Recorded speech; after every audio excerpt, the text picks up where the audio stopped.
우리 언약법전에 대해서 지난 시간에 보았습니다. 그 다음에 법전이 레위기 17장부터 26장까지입니다. 요걸 학자들은 독일의 학자들이 19세기에 성결법전이라고 아주 멋진 이름을 붙였습니다. 성결이라는 게 거룩, 쉽게 말하면 거룩이지요. 사실 성결이라는 한자말에는 거룩 말고도 정결이 더 들어가 있지만 그냥 거룩만 있는 겁니다. 그렇다고 거룩법전 이러는 게 말이 좀 안 맞다 보니 성결법, 영어로는 홀리네스 코드이기 때문에 그야말로 거룩법전이에요. 근데 하여튼 우리말로는 별 수 없이 성결법전 이렇게 되었습니다만 레위기 17장부터 26장까지를 성결법전이라고 부릅니다. 레위기가 아까 우리 했지 않습니까? 출애굽기 19장부터 민수기 10장 10절까지가 시내산에서 주어진 말씀이고 그 한가운데 레위기가 있습니다. 그래서 레위기는 오경의 중심이라고 할 수가 있습니다. 근데 오경은 구약 전체의 기초라고 중심이라고 할 수 있어요. 결국 그렇게 된다면 구약 전체의 중심이 어디냐? 레위기라는 겁니다. 근데 이 레위기는 결국 말하고 싶은 게 뭐냐? 거룩입니다.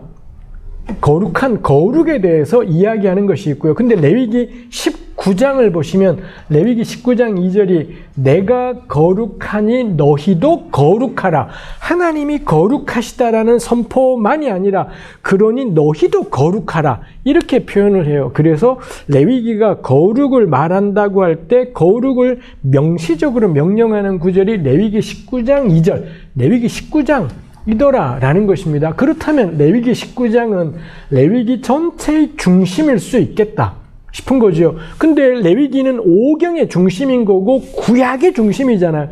결국 구약 성경 전체의 중심이 어디냐? 저는 레위기 19장일 수 있겠다라는 겁니다.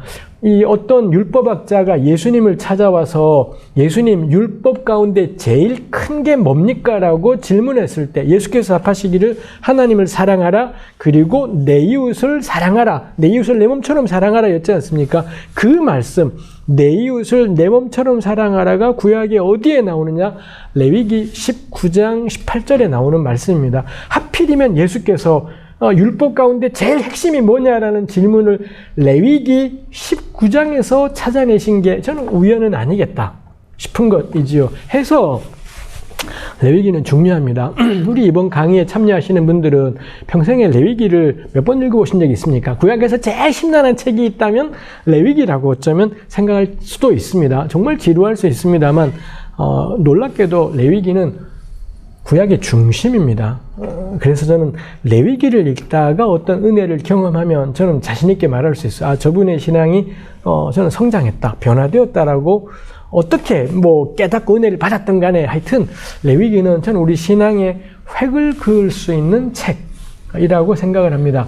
레위기는 크게 두 조각으로 나뉘어져 있습니다. 1장부터 16장이 하나님 앞으로 나아가는 거룩입니다. 거룩하신 하나님이 있으시고 그 하나님께는 어떻게 나아가지 해서 하나님이 알려주신 게 제사였었습니다. 그래서 거룩하신 하나님께 나아가는 제사, 그게 레위기 1장부터 16장까지의 내용입니다. 제사에는 5대 제사가 있어요. 번제, 소제, 화목제, 속죄제, 속건제 5대 제사가 있어서 5대 제사 이야기가 1장부터 7장까지, 그 다음에 이 제사를 집전할 제사장들을 세우는 이야기가 8장부터 10장까지 이렇게, 그 다음에 11장부터는 내가 지금 제사 드리기에 적절한 상태인 건가를 돌아보게 하는 정결법이 11장부터 15장까지 있고요. 이제 이런 것들이 다 갖추어지자 16장이 뭐냐? 속죄일입니다. 속죄일은 1년에 한 번, 매년 7번째 달, 10번째 날, 우리가 편의상 7월 10일이라고 표현한다면 그 7번째 달, 10번째 날에 온 백성이 함께 모여서 속죄일이라는 특정한 의식을 거행을 해요. 그러면 어떤 일이 생기느냐? 그들이 함께 모여 예배 제사드렸던 성막 전체가 깨끗해지고, 그리고 성막 앞에 나와서 제사드렸던 이스라엘 공동체 전체가 깨끗해지는 일이 생긴다라는 것입니다. 그래서 저는 가장 쉬운 게 저겁니다. 왜 우리 만보기에 차보신 적 있으신가요? 우리 걸을 때마다 딱 버튼을 누르면 000이 되잖아요. 그리고 뭐 열심히 돌아다니면은 걸음수가 막 올라가지 않습니까? 속죄일이 뭐냐? 리셋 하는 겁니다. 한 해 동안 살면서 온갖 나쁜 짓도 많이 하고 죄도 많이 짓고 그랬던 건데 7번째 달 10째 날에 함께 모여서 속죄일 의식을 거행하게 될 때 성막이 더러워졌던 걸 눌러서 000 만들고요. 우리 백성 전체가 죄나 이런저런 걸로 더러워졌던 것들을 000으로 만들고 이제부터 우리 또 새 출발해요. 그게 레위기 16장에 나오는 속죄일이죠. 이거 이론적으로 딱 맞습니다. 하나님께 나아가고 싶어요. 어떻게 나아가지요? 제사. 그럼 제사는 이런 걸 드려라. 그 제사를 수행할 제사장을 세우고요. 그 다음에 이제 제사장 세워졌으니 하나님 앞에 나가 제사 드리려고 할 때 내가 지금 상태가 괜찮나 정하면은 나갈 수 있는데 부정하면 못 나가기 때문에 이걸 돌아보게 되고, 그래서 11장부터 15장의 정결법. 이제 우리 다 살펴줬고 정한 상태가 되었어요. 그럼 제사할래요. 그럼 당연히 가장 첫 번째 올 게 뭔가요? 민족 전체를 000 만들기, 리셋 만들기이겠죠. 해서 레위기 16장의 속죄일 규례는 이제 우리 하나님 백성으로 출발합니다. 그게 속죄일이다 이죠. 그게 16장까지인 거고, 그 다음에 레위기 17장부터 레위기가 27장까지 있습니다. 요 17장부터 27장까지는 레위기의 후반부일 텐데, 후반부의 기본 주제가 뭐냐? 이제 우리 새 출발하는 우리가 그러면 어떻게 일상을 거룩하게 살아갈 거냐. 거룩하신 하나님께 나아갈 때는 제사로 나아가는 거고요. 그 다음에 그 거룩하신 하나님께 예배했던 자들이 어떻게 일상을 그러면은 거룩하게 살아갈 건지, 1장부터 16장이 일상에서 하나님께로의 방향을 가졌다면 17장부터 27장은 하나님의 성소로부터 일상을 향한 방향으로 일상을 어떻게, 그 부분 17장부터 26장까지를 요거 우리가 성결법전이라고 아까 부른다고 했지 않습니까? 성결법전은 요 자리에 있습니다. 일상을 어떻게 거룩하게 살아갈 거냐가 되는 거지요. 그래서 17장부터 26장까지를 보면 온갖 잡다한 삶의 영역이 있습니다. 특히 레위기 19장 같은 데를 보시면은 이 하나님이 원하시는 거룩이 어떤 것인지를 나오지요. 우리 레위기에서는 한 두 가지만 후다닥 짚고 가야 될 것 같습니다. 레위기 19장 2절에 아까 말씀드린 대로 너는 이스라엘 자손의 온 회중에게 말하여 이르라. 너희는 거룩하라. 이는 나 여호와 너희 하나님이 거룩함이니라. 거룩을 명령하시는데 하나님이 거룩하시니 너희도, 이 대단하죠. 아니 우리하고 하나님은 급이 다르잖아요. 근데 하나님은 내가 거룩하니 너희도, 이런 말씀에는 마치 우리가 하나님이랑 동급인 것처럼 막 이런 것이 있지 않습니까? 이런 말씀을 들을 때마다 우리의 태도가 뭔가요? 하나님 왜 그러세요? 나는 죄인이고 불가능하고 안 돼요. 이딴 소리를 할 게 아니라 하나님이 이렇게 말씀하시니 우리가 할 전부는 뭔가요? 내 가능성에 머물러 있는 것이 아니라, 그렇군요. 마치 하나님은 우리가 하나님을 본받아 거룩할 수 있다라고 생각하시는군요. 그럼 그 하나님에게 동의하는 겁니다. 그 하나님의 공감에서 나 능력 없어요, 나 죄인이요 질질 짜지 말고 하나님 말씀하시는 대로 한 걸음 나가는 것이지요. 그럼 19장 3절부터는 그럼 하나님이 원하시는 거룩이 뭔데? 쉽지 않습니까? 여러분들은 거룩이 뭐라고 생각하십니까? 저분 참 거룩하셔 그러면 어떤 이미지가 떠오르십니까? 놀랍게도 여기에 우리 온갖 말씀이 다 있습니다만 몇 가지만 보면 19장 9절에 그런 말씀이 있습니다. 너희가 너희 땅에서 곡식 거둘 때 너는 밭모퉁이까지 다 거두지 말고 떨어진 이삭 줍지 말고 포도원의 열매를 다 따지 말고 포도원에 떨어진 열매도 줍지 말고 가난한 사람과 거류민을 위하여 버려두라. 나는 너희 하나님 여호와니라. 농부잖아요. 농부의 거룩은 뭔가요? 새벽 기도하고 성경 겁나 열심히 읽고 교회 빠지지 않고 다니는, 이거 거룩이지 않습니다. 농부에게 요구되는 거룩은 뭔가요? 추수할 때 네 건데 우리 건데 말입니다. 근데 그 밭에 모퉁이는 추수 안 하고 내버려 두는 겁니다. 또 이렇게 추수하다 보면은 손이 작아서 떨어뜨리는 게 있죠. 이걸 굳이 안 줍는 겁니다. 모퉁이 남겨주고 떨어진 거 놔두잖아요. 그럼 그 마을에 살던 땅 없는 사람은 가난한 자, 또 한 사람은 외국인 노동자입니다. 이 두 집단은 땅이 없는 거죠. 그럼 그 사람들이 와서 우리가 남겨둔 모퉁이를 추수해 가서 그 사람들도 겨울을 날 수 있게 되는 것 이더라라는 겁니다. 문제는 뭔가요? 모퉁이가 얼마큼이냐라는 거죠. 하나님이 특이하시게 모퉁이를 남겨라라고 하시는데 얼마를 남기라고 안 하시는 것인 겁니다. 제가 아까 굳이 이렇게 표현했습니다. 농부의 거룩은 기도 겁나 세게 하기, 성경 보기 이런 거 거룩이지 않다라고 했습니다. 근데 그렇다고 뭐 기도하지 말라가 아니겠죠. 모퉁이를 남겨라고 하지 않습니까? 그런 경우에 우리가 새벽에 교회 가서 새벽 기도를 겁나 열심히 하고 기도하는데 겁나 은혜가 되었습니다. 말씀을 묵상하는데 말씀이 그냥 꿀인 겁니다. 그리고 그날 추수해요. 그럼 그때 내가 남겨둘 모퉁이가 커지겠습니까? 작아지겠습니까? 그날 새벽 기도가 겁나 은혜로웠고 말씀 묵상하는데 정말 은혜 충만. 그러면 내가 남길 모퉁이의 양이 넓어지겠습니까? 작아지겠습니까? 거의 대부분은 넓어질 겁니다. 전 그래서 하나님이 모퉁이의 사이즈는 말아. 그건 누가 정하나요? 하나님한테 기도하지 마라. 그건 네가 해라. 네가 정하는데 우리가 어떻게 정하나요? 내 기도가 깊어질수록, 내가 받은 은혜가 깊어질수록, 말씀의 은혜가 깊을수록, 예배의 은혜가 깊을수록 모퉁이가 넓어져요. 우리는 예배하라고 부름받은 것이 아니라 모퉁이 남기라고 부름받은 겁니다. 근데 모퉁이를 어떻게 남기나요? 우리가 착해서가 아니지요.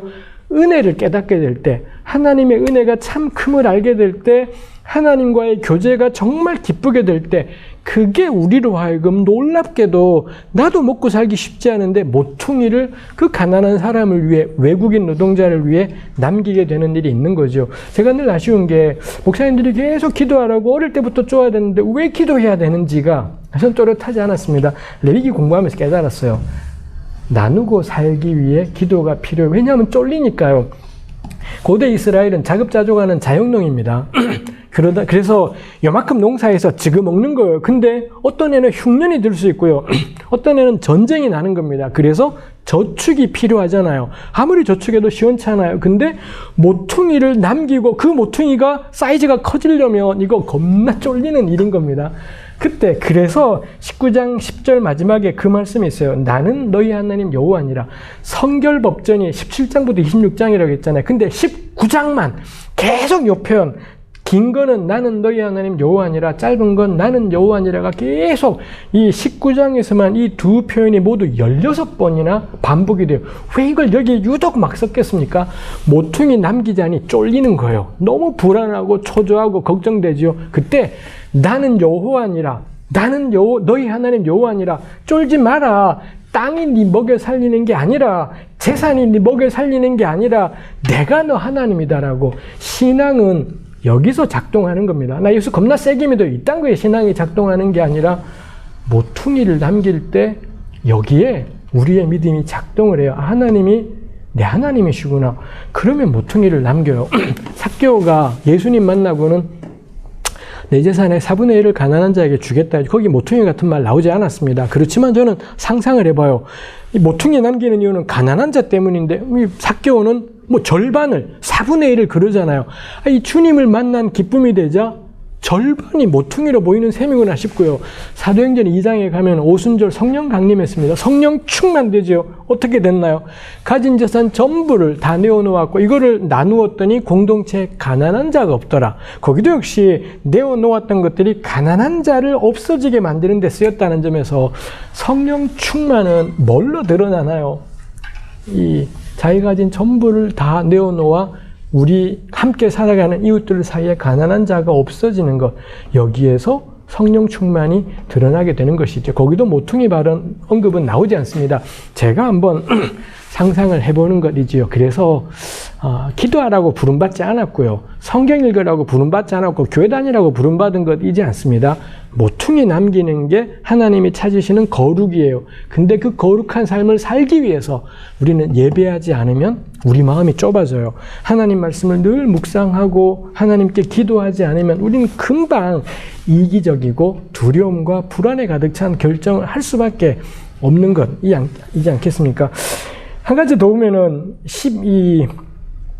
13절 말씀이 있죠. 너는 내 이웃을 억압하지 말며 착취하지 말며 품꾼의 삭슬 아침까지 밤새도록 내게 두지 말며. 억압과 착취 겁나 센 말이 나오는데 내용은 뭔가요?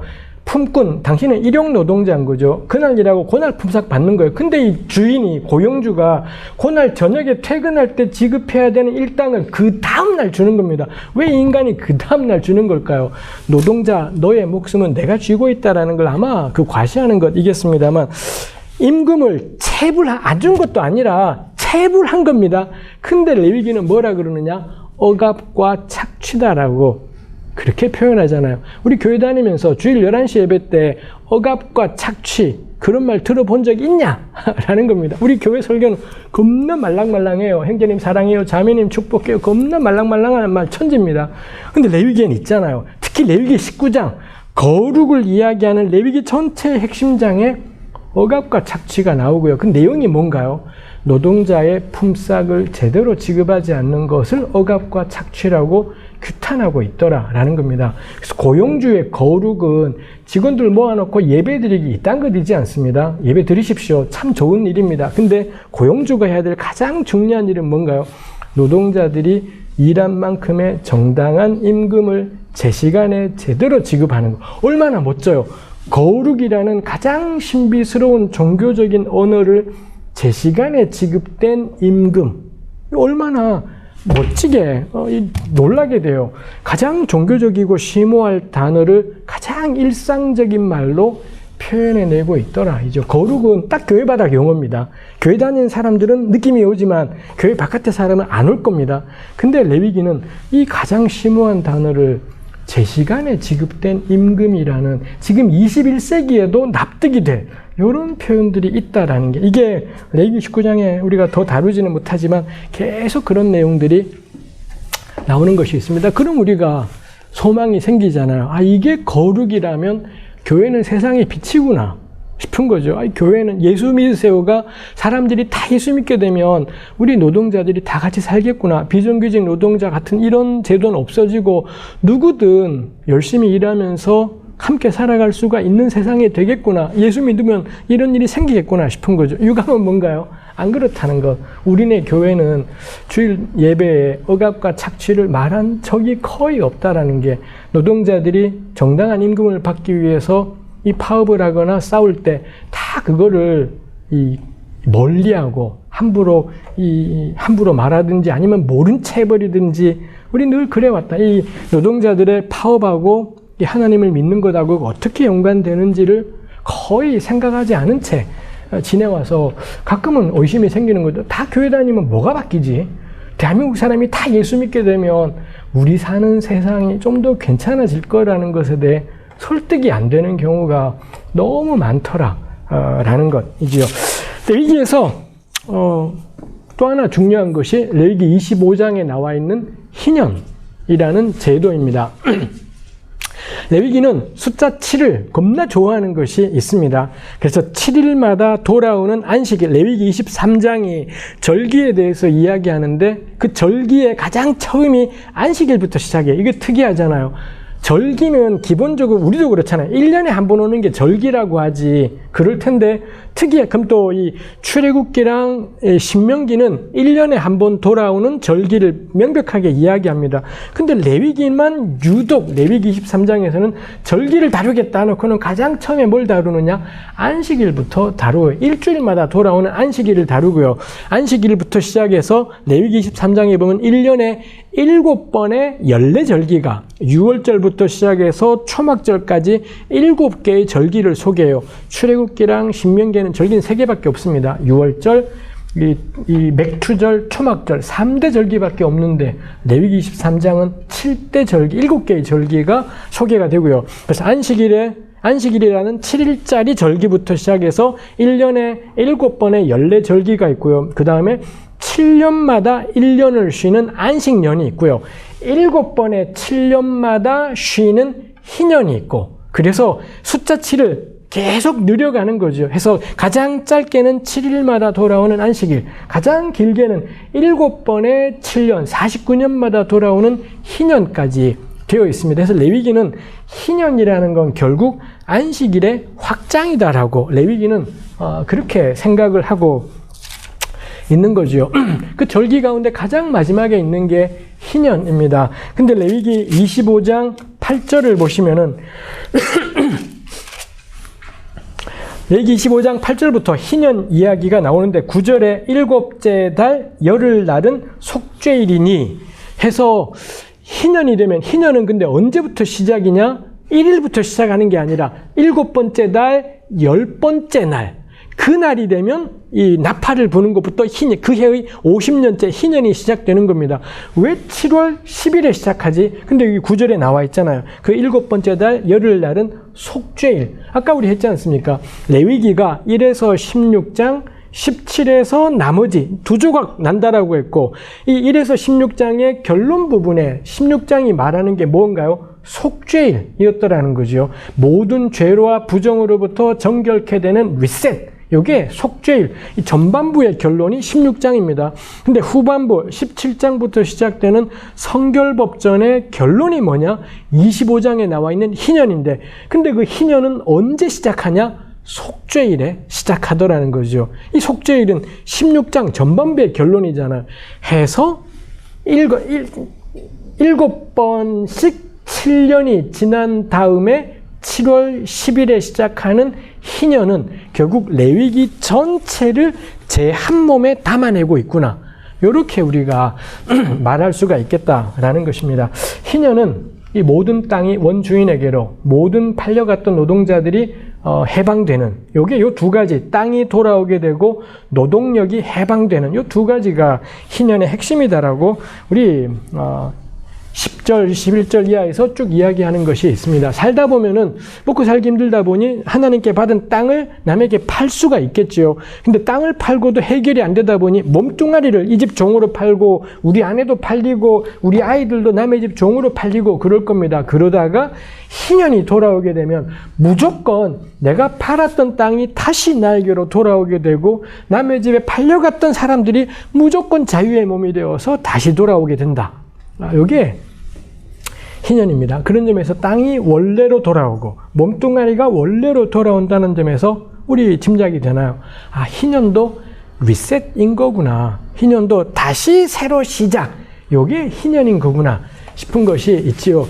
결국 희년이 말하고 싶은 건 뭔가? 근데 희년이 그래서 언제 시작하느냐? 그해 7월 10일 속죄일. 속죄일은 죄로부터의 자유이지 않습니까? 아, 요거 놀랍지요. 결국 희년은 죄로부터의 자유와 사회경제적인 자유가 함께 겹치는 게 그게 희년이다라는 겁니다. 다시 한번 유감이 있죠. 교회 100년 다녀도 주일날 희년 관련 설교를 단 한 번도 들을 수 없는 게 우리네 교회의 현실이다라는 것. 우리 교우들 가운데 꽤 많은 분들 희년이 무슨 뜻이에요를 아예 들어본 적이 없는 사람들이 적지 않다라는 게 저는 우리의 현실이다 싶은 게 있습니다. 어쩌다가 100개의 교회가 있으면 그 중에 한 10개 정도는 희년을 말하는 교회가 있기도 합니다. 그럼 그 사람들에게 희년은 뭔가요? 죄사함의 시간입니다. 예수 그리스도로 말미암아 죄에서 놓여 해방되고 자유한 날로 희년을 설명하는 경우 제가 수도 없이 들었습니다. 틀린 설교입니다. 왜냐하면 우리 레위기 25장에 보면 희년은 속죄일에 시작하잖아요. 분명히 그래서 희년 안에는 속죄일이라는 죄로부터 해방이 분명히 있습니다. 이거 분명히 있죠. 근데 땅이 원주인에게로 돌아온다. 팔려갔던 몸뚱아리 종이 되었던 사람이 자유인이 된다가 같이 있지 않습니까? 죄사함이 있고 땅과 몸뚱아리의 해방이라는 사회경제적 요소가 있고 이 두 가지가 다 있는데 이거는 빼버린 채 죄사함만을 말해버리는 것이죠. 그래서 교회가 영적인 문제에 몰두한다며 실상은 어떻게 하느냐. 하나님은 계속 참된 자유는 먹고 살 게 없는데 정신적인 자유? 거짓말이라는 거. 일시적으로는 우리가 감옥에 갇히기도 하고 먹을 게 없기도 해서 이게 분리될 때가 있죠. 근데 내내 종으로 살면서 그렇지만 내 영혼은 새처럼 자유의 착각이라는 겁니다. 그렇게 될 수는 없다. 이죠. 진정한 자유는 죄로부터의 자유, 사회경제적인 자유. 내가 열심히 땀 흘리고 경작하면 나와 우리 가족이 함께 살아갈 수 있는 이게 없는 죄로부터의 자유가 얼마나 허망한지가 레위기 25장이 우리에게 말해주는 것이 있지요. 매 50년마다라고 하나님은 정하신 것인 걸까요? 50년. 우리 구약 때도 그렇습니다. 남자 나이가 20살이 되면 그때부터가 숫자로 세지 않습니까? 그런 것처럼 경제활동 인구가 되는 게 20세. 사실은 경제활동 인구라기보단 군대에 가게 되는 나이가 고대 이스라엘은 20살이기 때문에 20세부터이겠습니다만, 그리고 노쇠해지는 거, 우리 시편에 보면 뭐 강건하면 70이요 80 그러잖아요. 결국 요 정도의 삶을 살면서 대부분 사람들은 자기 평생에 한 번에 의미 있는 희년을 경험하게 되는 것이 있지 않겠습니까? 그래서 아버지가 가령 막 뭐 사회적인 불의 때문이든 아니면 본인이 게으르고 맨날 술 퍼마시고 놀아서 그랬던 집을 다 말아먹었잖아요. 근데 자식 때 가면 반드시 한 번은 희년을 의미 있게 겪으면서 아버지가 말아먹었던 그 모든 것들이 다시 돌아오게 되는 것이더라는 거죠. 해서 50이 의미하는 건 뭔가요? 하나님이 원하셨던 건 가난이 대물림 되는 걸, 이걸 반대하시는 거구나. 그 선대가 어떠했든 그 다음 때는 다시 시작할 수 있는 기회들이 주어지더라라는 것입니다. 근데 우리가 그래서 오늘 우리에게는 절절하죠. 부모님이 가난하면은 자식도 더 가난하게 되고 그 자식은 더 가난이 계속 대물림되는 게 우리 지금 21세기 대한민국 땅에 정말 참혹한 현실이지 않습니까? 그래서 우리가 희년법을 생각하게 되는 것이 있지요. 그래서 이 땅에 대한 이야기를 보면서 참 돌아오는 게, 오늘 우리도 막 부동산 광풍이지 않습니까? 그래서 어디 가든 권해요. 예수 믿으면 땅에 투자하지 마십시오. 아파트는